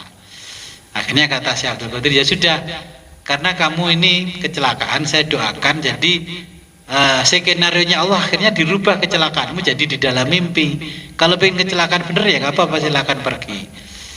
Nah, kalau yang mengalami seperti muridnya Syekh Abdul Qadir ya ndang syukuran ben gak nyowone sing belayang. Apalagi sudah 2 kali. Okay. Nah, murid itu kan Syekh Abdul Qadir itu karena sudah bisa mencapai 3 epistemologi ini terus berdoa sama Allah, tahu muridnya. Saya juga tahu murid saya mau gagal otak, saya doakan biar tidak jadi gagal otak. Okay. Jadi apa-apa yang menjadi isyarah dari alam malakut itu ya jangan perhatikan. Kalau belum bisa mengalami sendiri kan ya informasi dari saya kan sudah cukup. Makanya saya kan sering bicara begini, bilang ke jamaah, kalau hal-hal yang lain sampean Bapak Ibu bohongi saya nggak apa-apa, tapi di hal-hal yang seperti ini nanti nggak bisa bohongi, karena yang punya kitab pun ngasih tahu, itu ngasih tahu.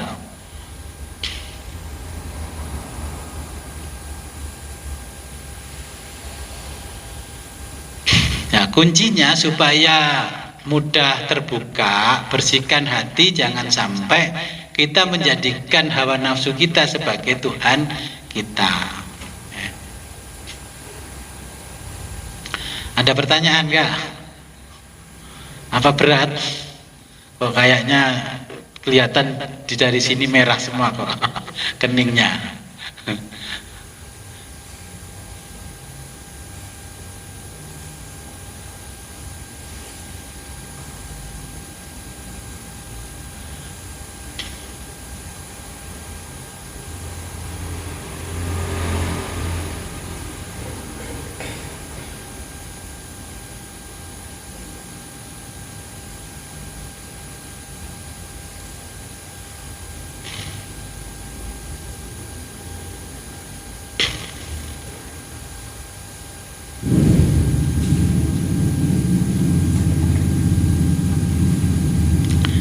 Saya lanjutkan, kurang 5 menit ini. Oke, ada pertanyaan enggak ini?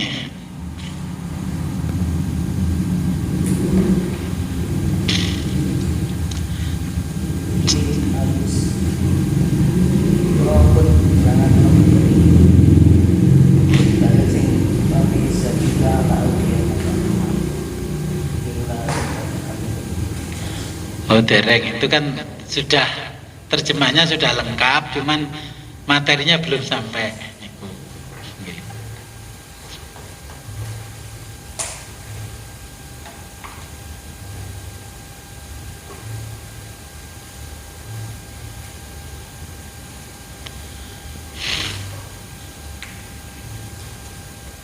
Ini kita perlu tahu.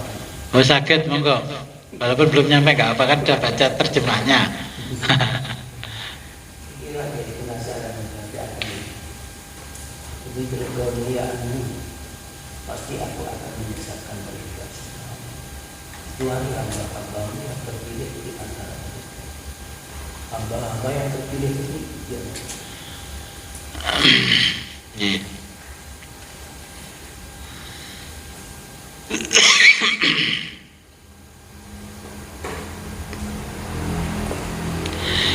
Ini ada pertanyaan di halaman berapa itu ya?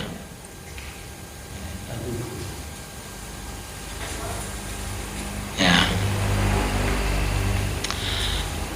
Ini di surat Shad Al-Quran surat apa bi izzatika la'uwiyannahum ya ajma'in illa ibadaka minhumul mukhlasin. Jadi saya jelaskan dari awal. Nah setelah syariat ini terbentuk ya seperti yang disampaikan Nabi asyariatu sajaratu wa tariqatu aghsanuha wal ma'rifatu awrasuha wal haqiqatu asmaruha ya. Jadi syariat bagikan pohon, tarekat bagikan cabangnya, ma'rifat bagikan daunnya, dan hakikat adalah buahnya.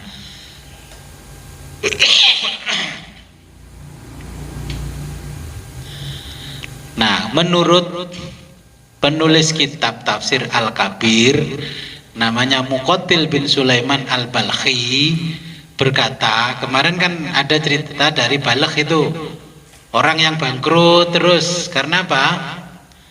Karena meludahi seorang darwis yang beragama Nasrani.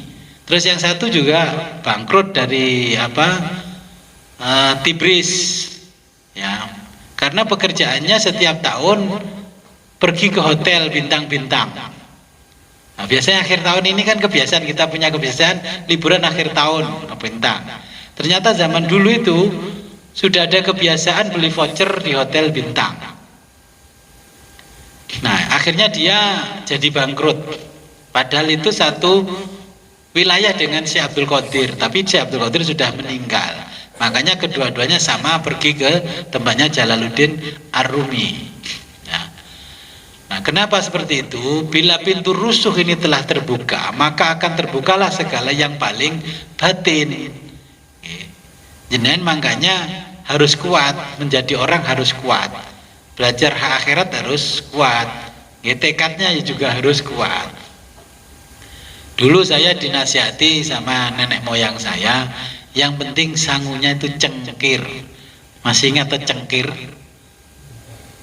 Ya cengkir itu saya pikir bahasa sesuai dengan makna kata. Cengkir itu kan buah kelapa yang masih kecil. Oh ternyata itu isyarah dari nenek saya. Kalau kamu mau pergi, saya kan izin mau pergi belajar ilmu makrifat. Nah beliau mengatakan, ya kamu harus bawa bekal namanya cengkir. Saya pergi ke belakang situ ambil kelapa hibrida zaman dulu, zaman Orde Baru ada hibrida.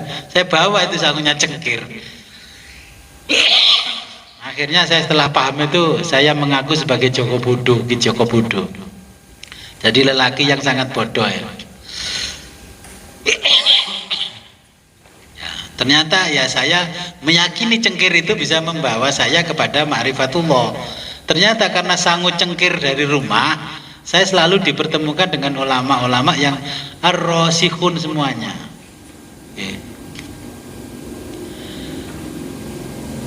Nah kemudian fabi izzatika la'uyannahum ajma'in illa ibadaka minhumul mukhlasin.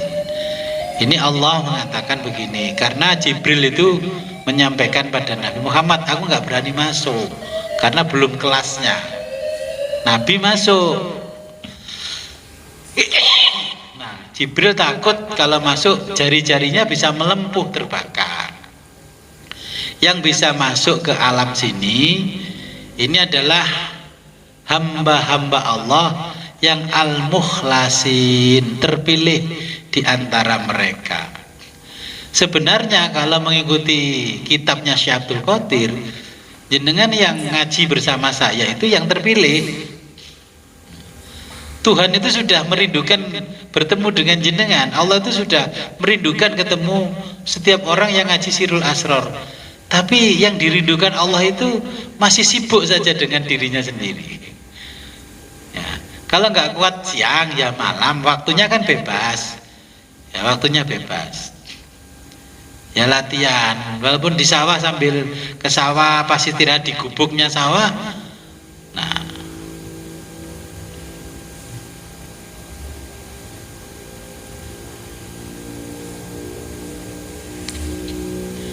sambil zikir tafakur pada Allah. Allah, Allah, Allah. Apa sulitnya latihan ketika tarik nafas, tahan nafas sampai berbunyi di dalam hati kita, duk-duknya itu bunyinya Allah, Allah, Allah, Allah, sampai telinga kita sendiri mendengar, walaupun orang lain tidak mendengar, telinga kita yang mendengar. Oke.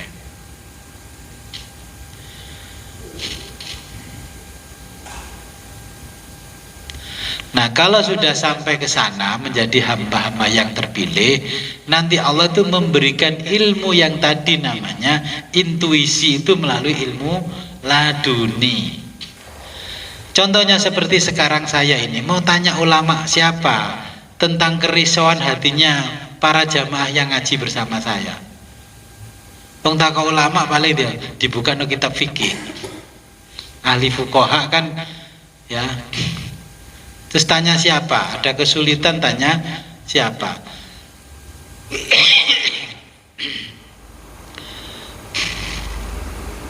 Nah, maksudnya dengan kekuatan ya, fabi izzatika, demi kemuliaanmu itu, kemuliaannya Allah ya, pasti aku akan menyesatkan mereka semua.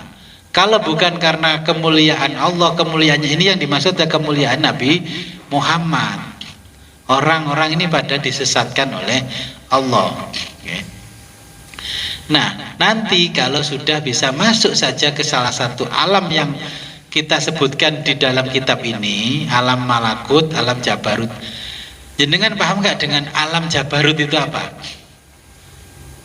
Alam jabarut itu alam yang ada di fisik kita ini, semuanya namanya alam jabarut.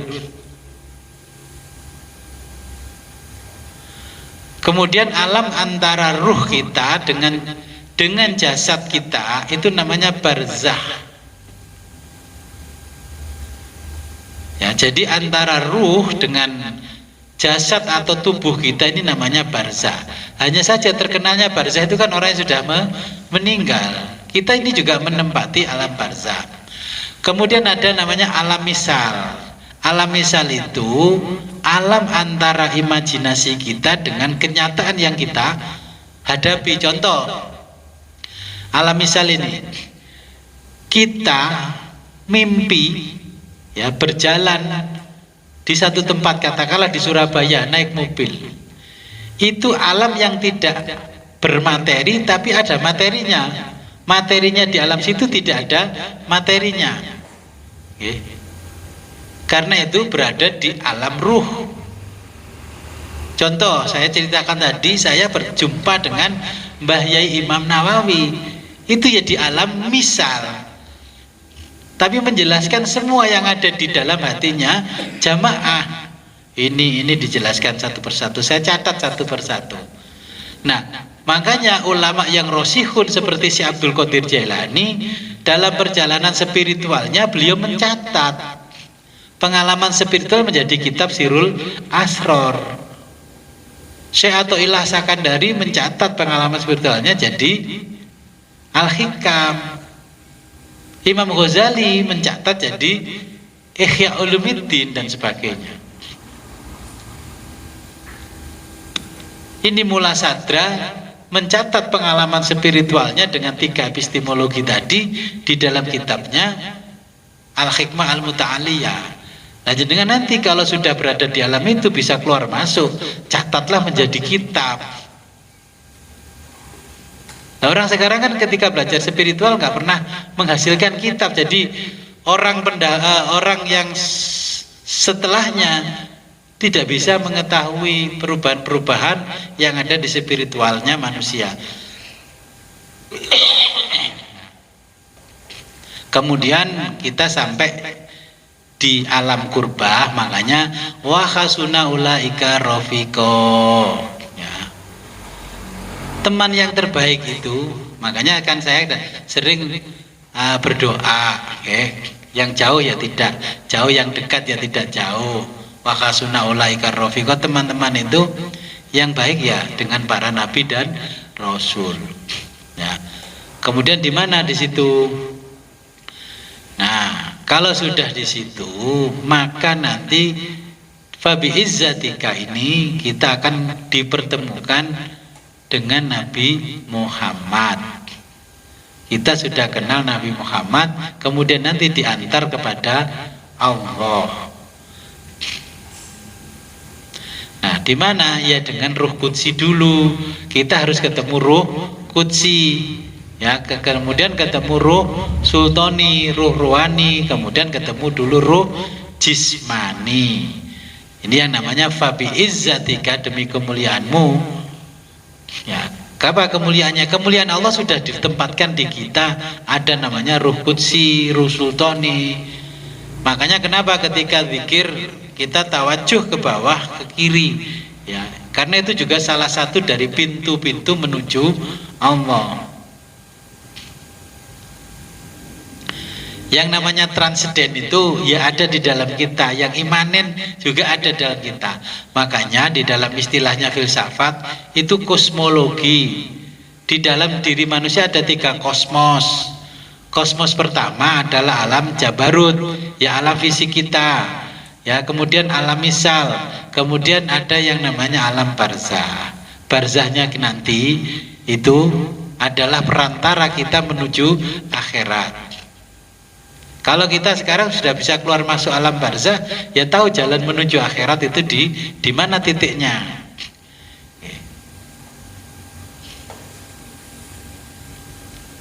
Gimana kira-kira? Sudah paham?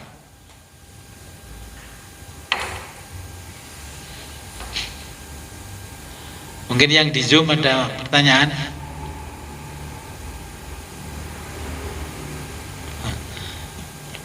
Yeah.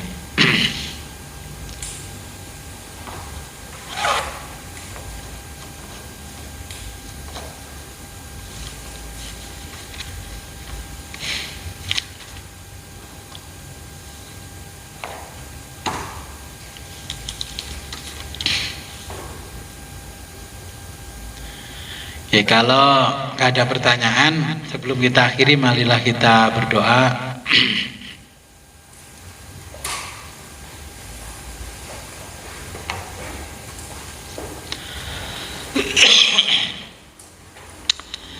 Ya, marilah kita berdoa kepada Allah. Semoga apa yang kita pelajari pada malam hari ini membawa manfaat dan barokah fid dini wa dunya hatal akhirah.